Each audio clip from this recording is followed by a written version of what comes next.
बदल गई थी। उतने में लकी का फोन बजा।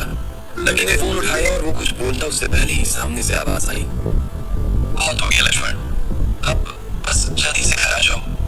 यह आवाज सुनते ही लकी एक पल में उसे पहचान गया। उसके दिमाग से डिंपल के सारे ख्याल चले गए और सिर्फ उस आवाज को सुनकर ही उसकी आंखें भीग गई। लकी फोन पर उसकी माँ की आवाज पहचान गया था। मैं जल्दी आ जाऊंगा माँ, बस पढ़ाई खत्म होते ही आ जाऊंगा, लकी ने कहा। उसकी आंखें डबडबा आई थी। इससे पहले कि वो आगे और कुछ बोल पाता, उसकी माँ ने कहा, बस अब कितना पढ़ेगा, तो अब जल्दी से आ जा, मैंने तेरे लिए एक लड़की भी ढूंढ रखी है, माँ ने कहा। और ये सुनते ही लकी के होश उड़ गए। वो डिंपल के सदमे से अभी बाहर भी नहीं निकला था और उसकी माँ उसके लिए लड़की ढूंढ रही थी। माँ मैं अभी क्लास में हूँ, आपको थोड़ी देर बाद फोन करता हूँ, लकी ने आगे की बात से बचने के लिए कहा और फोन रख दिया। फिर वो क्लासरूम में आ गया। लकी तुम ठीक हो ना? साक्षी ने लकी के कंधे पर हाथ रखते हुए पूछा। उसे सच में लकी की चिंता हो रही थी। लकी ने उसकी ओर देखा और मुस्कुरा दिया। साक्षी ने हल्के हाथ से उसके कंधे को सहलाया और बोली, देखो वैसे अब इसमें पछताने जैसी कोई बात नहीं है। डिंपल का असली चेहरा हम दोनों के सामने आ गया है। अगर ये थोड़ी देर बाद आता ना तो दर्द ज्यादा होता, इसलिए जो हुआ ठीक ही हुआ। तुम्हें ऐसी लड़की के लिए परेशान नहीं होना चाहिए लकी, कोई जरूरत नहीं है तुम्हें दुखी होने की। लकी ने सिर्फ हाँ में अपना सिर हिलाया और अपनी मुस्कान को और थोड़ा सा बड़ा कर लिया। साक्षी के उसके कंधे पर हाथ रखने की वजह से लकी को अच्छा महसूस हो रहा था। कम से कम उसके आसपास कोई तो था जिस पर वो विश्वास कर सकता था। हाँ यार तू चिंता मत कर, तुझे इस डिंपल से भी अच्छी लड़की मिलेगी, देख लेना, प्रीतम ने दूसरी तरफ से उसके कंधे को थपथपाते हुए कहा। लकी को अब सचमुच काफी अच्छा लग रहा था। अच्छा चलो, आज हम तुम्हारे आजाद होने का ना जश्न मनाते हैं। मैं अपनी तरफ से तुम्हें ट्रीट दूंगी। कॉलेज के बाहर कहीं चलें? कैंटीन का खा करना मैं बोर हो गई हूँ, साक्षी ने कहा। हाँ यार कैंटीन से तो मैं भी बोर हो गया हूँ, प्रीतम ने कहा। साक्षी ने उसे घूर कर देखा और बोली, हमें तुम्हें कौन ले जा रहा है? ये सुनते ही प्रीतम को झटका सा लग गया।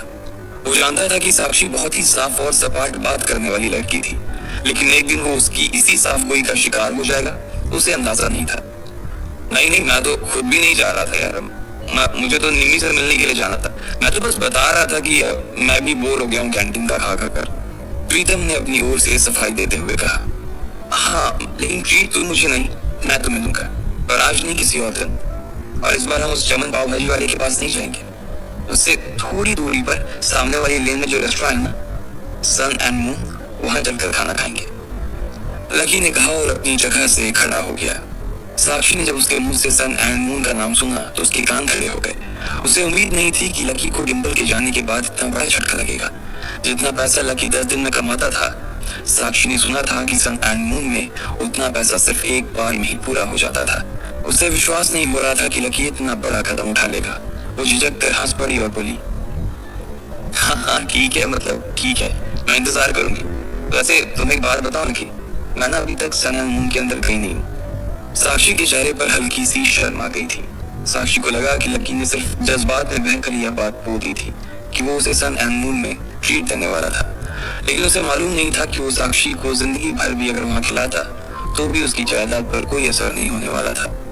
ठीक है तो फिर मिलते हैं, फिर बाय लकी, साक्षी ने कहा और वहां से निकल गई। इधर प्रीतम और उसके दूसरे दोस्त भी उसे अपने साथ लेकर कैंटीन की ओर आ गए। जैसे ही वो कैफेटेरिया में दाखिल होने वाले थे, अचानक से गर्वित रुक गया। उसकी आंखें उसके फोन पर गड़ी हुई थी और एक पल के लिए फोन को देखने के बाद गर्वित ने कहा, भाई साहब ये अमित ने ग्रुप चैट पर अपनी फर्जियत करवा दी यार। खोलो अपना ग्रुप चैट, खोलो अपना हॉस्टल वाला ग्रुप, देखो क्या लिखा है इसने। लकी और प्रीतम ने तुरंत अपना फोन निकाला और हॉस्टल वाला ग्रुप खोल लिया। हालांकि लकी ने हॉस्टल छोड़ दिया था और सिर्फ डिंपल की वजह से वो एक छोटे से कमरे में रहने के लिए आ गया था, फिर भी उसने हॉस्टल का ग्रुप नहीं छोड़ा था और न ही प्रीतम और गर्वित उसे ग्रुप छोड़ने देना चाहते थे। गर्वित की बात सुनते ही तुरंत लकी और प्रीतम ने अपनी जेब से फोन निकाला और देखा। अरे बाप रे, कितना बड़ा गधा है ये, लकी ने उन दोनों से कहा। अमित ने उस ग्रुप में एक मैसेज भेजा हुआ था जिसमें लिखा था, दोस्तों आज से तुम्हारा भाई अमित सबके सामने ये ऐलान करना चाहता है कि तुम्हारा भाई फिर से सिंगल से मिंगल हो गया है। सबके सब जल्दी आओ हॉस्टल, आज का लंच तुम्हारे भाई की तरफ से है। चलो अच्छा है, किसी को तो लड़की मिली, वैसे भी इसका अकेलापन झेला नहीं जा रहा था। लकी ने कहा, चलो चलो हॉस्टल चलते हैं, सारे की आज जमकर खींचेंगे। प्रीतम ने कहा। गर्वित और प्रीतम तो आगे बढ़ गए, लेकिन लकी वहीं रुक गया था। वो उनके साथ आने में थोड़ा सा झिझक रहा था। अबे क्या हुआ, तू क्यों रुक गया, भूख नहीं लगी है? गर्वित ने पूछा। लगी है यार, पर तुम रुक जाओ, मैं यही कुछ खा लूंगा। लकी ने अपनी नजर बचाते हुए जवाब दिया। अरे अब यहाँ किसके साथ खाएगा? तेरे साथ खाने वाली तो भी किसी और के साथ खा रही है, इसलिए चलना भाई, हमारे साथ खा लेना। वैसे भी अमित ने पूरे ग्रुप को बुलाया है, और पूरे ग्रुप में तू भी तो आता है। प्रीतम ने कहा। हाँ, पर लकी के पास इससे आगे कहने को कुछ नहीं बचा था। उसका मन तो उन दोनों के साथ जाने का बहुत कर रहा था, पर वो फिर से हॉस्टल नहीं जाना चाहता था। अब वो हॉस्टल का हिस्सा नहीं रह गया था, इसलिए उसे लग रहा था कि वहाँ खाना ठीक नहीं था। भाई मुझे मालूम है तू क्या सोच रहा है, लेकिन तुझे मालूम है कि हम क्या सोच रहे हैं? गर्वित ने कहा। क्या सोच रहा? लकी ने उत्साह में पूछा। प्रीतम और गर्वित दोनों मुस्कुराने लगे और लकी को देखकर बोले, आज के आज ही हम तेरा कमरा खाली कर देंगे। गर्वित ने कहा। क्यों क्यों खाली कर दोगे? लकी ने पूछा। क्योंकि तू फिर से हमारे साथ रहने के लिए आने वाला है साले। प्रीतम ने खुशी से उसके कंधे पर हाथ रखा और उसे खींचकर अपने साथ लाने लगा। लकी ये बात सुनकर खुश हो गया था। उसे लग रहा था कि डिंपल के जाने के बाद उस कमरे में वो अकेला हो जाएगा, लेकिन जब उसके ये दोस्त जिंदा थे तब वो उसे अकेले नहीं छोड़ने वाले थे। थैंक्स यार, तुम लोग हो तो मैं। इसके आगे लकी कुछ कह नहीं पा रहा था, लेकिन उसकी आंखों में दोस्तों के लिए प्यार साफ नजर आ रहा था। थोड़ी देर बाद जब वो तीनों हॉस्टल पहुंचे तो उन्होंने देखा कि एक लड़का और एक लड़की एक साथ एक पलंग पर हाथ पकड़कर बैठे हुए हैं। अरे अरे तुम लोग वापस आ गए? अमित ने चौंकते हुए लड़की का हाथ छोड़ा और तीनों को देखने लगा। अमित का कद हॉस्टल के बाकी लड़कों से लंबा था। उसका शरीर दुबला और सुडौल था। वो खेल कूद में बहुत अच्छा था। बेबी ये मेरे दोस्त हैं। दोस्तों ये मेरी बेबी, मेरा मतलब है मेरी गर्लफ्रेंड है रोशनी, म्यूजिक सीख रही है। अमित ने कहा और रोशनी ने सबको हाई किया। फिर अमित बोला, रोशनी ये मेरे रूममेट्स हैं, गर्वित, प्रीतम और लकी। लकी अब हमारे साथ नहीं रहता, लेकिन हमारे दिल में अभी भी जिंदा है लकी, है ना लकी? अमित ने थोड़े मजाकिया अंदाज में कहा। हाँ अमित भाई, पहले नहीं रहते थे, लेकिन अब भाई साहब हमारे साथ फिर से रहने के लिए आ रहे हैं, इसलिए आपने इनके बिस्तर पर जो वे प्रोटीन के डब्बे जमा रखे हैं ना, उन्हें जरा हटा लीजिए। गर्वित ने कहा। ये सुनते ही अमित का चेहरा खुशी से खिल गया। वो चाहता तो यही था कि लकी, जो कि उन सब की जान था, वापस आ जाए, लेकिन वो ऐसे अचानक से वापस क्यों आ रहा था इस बात का उसे अंदाजा नहीं था। इसलिए उसने पूछा, पर क्या हुआ भाई, लैंडलॉर्ड से लड़ाई वड़ाई हो गई क्या? नहीं यार, ऐसा कुछ नहीं है, लकी ने धीमी आवाज में कहा।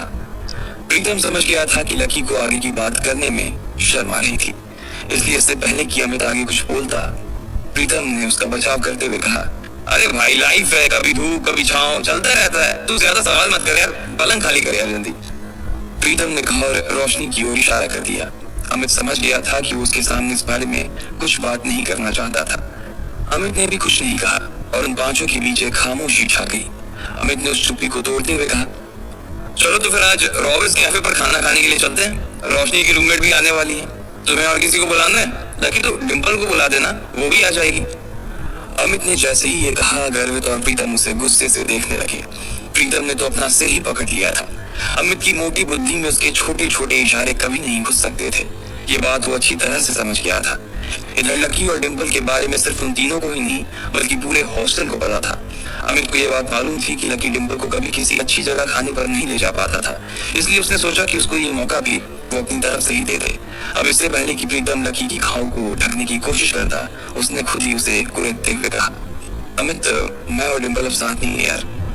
तुम और डिंपल साथ नहीं, मतलब ये कब हुआ यार, और कैसे? अमित ने लकी से पूछा। उसका मुंह सवाल पूछने के बाद भी खुला का खुला ही रह गया था। अब जो हो गया सो हो गया ना यार, सब आज ही जानना है क्या तेरे को? गर्वित ने उसे फटकारते हुए कहा। अमित समझ गया था कि इस बारे में बात करने के लिए सही मौका नहीं था। अमित हमें निकलना चाहिए यार, मेरे रूममेट्स का मैसेज आया है कि वो लोग निकल चुकी हैं। वो लोग पहले से ही बहुत भूखी हैं और अगर हमने उन्हें वेट कराया ना तो वो मुझे ग्रिल करेंगे यार। रोशनी ने कहा। हाँ अब ऐसा है तो प्रीतम जी, गर्वित जी और लकी जी, आप अपने अपने कपड़े बदलो। प्रीतम तो लकी को कुछ बढ़िया से दे देना यार, और प्लीज सब लोग जल्दी तैयार हो जाओ, हम लोग बाहर इंतजार कर रहे हैं। अमित ने कहा और रोशनी का हाथ थाम कर बाहर आ गया। इधर प्रीतम ने कमरे का दरवाजा बंद कर लिया था। अमित और रोशनी कमरे के बाहर थे। जहां अमित बार बार कमरे के दरवाजे की ओर देख रहा था। वही रोशनी अपने हाथ बांधे और मुंह फुलाए बरामदे के उस पार देख रही थी। जब अमित की नजर रोशनी पर पड़ी तो वो समझ गया कि कोई तो बात थी। जिस तरह से वो हाथ बांध कर खड़ी थी उससे साफ समझ आ रहा था कि रोशनी को किसी बात पर तो गुस्सा आ रहा था। क्या हुआ बेबी, कुछ हुआ है क्या? अमित ने पूछा। नहीं कुछ नहीं यार, बस ऐसे ही, रोशनी ने कहा और अपना चेहरा दूसरी ओर घुमा लिया। बोलो ना बेबी, क्या हुआ? मेरी कोई बात बुरी लगी क्या आपको? अमित ने फिर से पूछा। रोशनी ने एक बार के लिए उसे देखा और फिर एक गहरी सांस लेते हुए बोली, तुम्हें ऐसा नहीं लगता कि तुम्हारे ये जो रूममेट्स हैं ये बहुत ही एवरेज हैं? मतलब तुम खुद को देखो ना गर्वित की शक्ल अच्छी है, ना प्रीतम की पर्सनालिटी में कोई अपील है, और चलो लकी तो फिर भी थोड़ा बहुत अच्छा लगता है, लेकिन वो जिस तरह से रहता है, जिस तरह के कपड़े पहनता है, उससे साफ दिखता है कि उसकी जेब टाइट है। अब ऐसे लोगों को मैं अपने रूममेट्स के सामने कैसे ले जाऊंगी यार, बताओ? अमित को उसकी बात सुनकर मन ही मन काफी अजीब लगा। हम सिर्फ खाना खाने ही तो जा रहे हैं, हम कोई ब्लाइंड डेट थोड़ी सेट कर रहे हैं कि और तुम्हारे रूममेट्स के बीच, तो तुम फिर इतना परेशान क्यों हो रही हो? तुम्हें ऐसा लग रहा है कि मेरे रूममेट बाहर इतनी दूर इतनी धूप में सिर्फ खाने के लिए आ रही हैं? अमित तुम सच में डम हो। अरे उन्होंने भले ही मेरे फेस पर ये बात ना कही हो, लेकिन मैं जानती हूँ ना कि वो सिर्फ तुम्हारे रूममेट्स के लिए मिलने आ रही हैं। क्या पता किसी को कोई पसंद आ जाए तो। मैंने तुम्हारी फोटो दिखाई थी, तुम्हें देखते ही सबकी जुबान ऐसे ही लप होने लगी थी, और उन्हें लगा कि तुम्हारे रूममेट्स भी तुम्हारे जैसे ही होंगे, इसलिए वो भी मुझे उन सबको भी खाने पर लाने के लिए कह रही थी। रोशनी ने चिढ़ते हुए कहा, हाँ बेबी सॉरी, मुझसे गलती हो गई, मैंने तुम्हें बताया नहीं कि मेरे रूममेट्स बायोलॉजी सेक्शन से हैं। अमित ने कहा, असल में वो था सपोर्ट कोटा से, लेकिन वहाँ पर जगह नहीं थी, इसलिए उसे लकी की डॉर्मेट्री में शिफ्ट कर दिया गया था। अब इससे मैं क्या करूँ? तुम ये सब मुझे अब बता रहे हो, मैं लंच ही कैंसिल कर देती हूँ, बोल दूंगी कि अमित का ट्रेनिंग सेशन शुरू हो गया है। रोशनी ने फिर से चिढ़ते हुए कहा, अरे नहीं यार नहीं, प्लीज ऐसा मत करो। अमित ने उसके आगे हाथ जोड़ते हुए कहा, अगर ऐसा हो जाता तो प्रीतम और गर्वित उसकी नाक में दम कर देते। वो दिखता पहलवान सा था, लेकिन उसे इन दोनों से बहुत डर लगता था। तो फिर ठीक है, अब वहाँ इनके साथ जो कुछ होगा ना उसके लिए तुम मुझे ब्लेम मत करना प्लीज, रोशनी ने कहा। और इससे पहले कि अमित उससे आगे कुछ कह पाता, रोशनी का फोन पर उठा। हेलो, हाँ कोयल, अच्छा तुम लोग पहुंच गए? हाँ हाँ, इतनी भी क्या जल्दी है यार, जब तुम मिलोगे तो खुद ही देख लेना। अच्छा तुम्हारे सिर पर चोट? अच्छा अच्छा ठीक है, हम बस आ ही गए, रोशनी ने कहा और फोन रख दिया। ये कोयल वही कोयल थी जो आज सुबह ही लकी से बैंक में टकराई थी। वो रोशनी की बहुत अच्छी दोस्त थी और इन सब में सबसे अमीर। इतने में गर्वित, प्रीतम और लकी कमरे से बाहर आ गए। इधर तीन सुंदर सी बन ठन की आई हुई लड़कियां एक टेबल पर पहले से ही बैठी हुई थी। उनकी शक्ल, सूरत और कपड़े देखकर ये पता चल रहा था कि वो पैसे वाले घरों से थी। उनमें से एक लड़की का चेहरा छोटा और गोल सा था, आंखें बड़ी बड़ी और चमकीली सी थी। उन तीनों में सबसे सुंदर वही थी। कोयल, तुम्हारे सिर पर लाल सा क्या लगा हुआ है? कहीं कोई चोट वोट लगी थी क्या? एक लड़की ने कोयल से पूछा। कोयल ने तुरंत अपना फोन निकाला और फिर अपने सिर पर लगी चोट को देखने लगी और कहा, हाँ यार, आज सुबह मैं अपने पापा के साथ न्यू सिटी बैंक गई हुई थी, तो वहां पे गधे से टकरा गई। इतना बेवकूफ आदमी ना मैंने अपनी जिंदगी में नहीं देखा, मन तो कर रहा था उसका मुंह नोच लूं, कोयल ने कहा। अब इधर कोयल लकी को कोस रही थी, जबकि दोनों इस बात से अनजान थे कि फिर से उनका सामना होने वाला है। आखिर क्या धमाका होगा जब कोयल और लकी फिर से एक दूसरे के सामने आएंगे? क्या वो लकी की इंसल्ट करेगी, वो भी उसके दोस्तों के सामने, या फिर लकी उसे इस बार जवाब देगा? इन सारे सवालों के जवाब अगर आप जानते हैं तो कमेंट बॉक्स में कमेंट करके हमें भी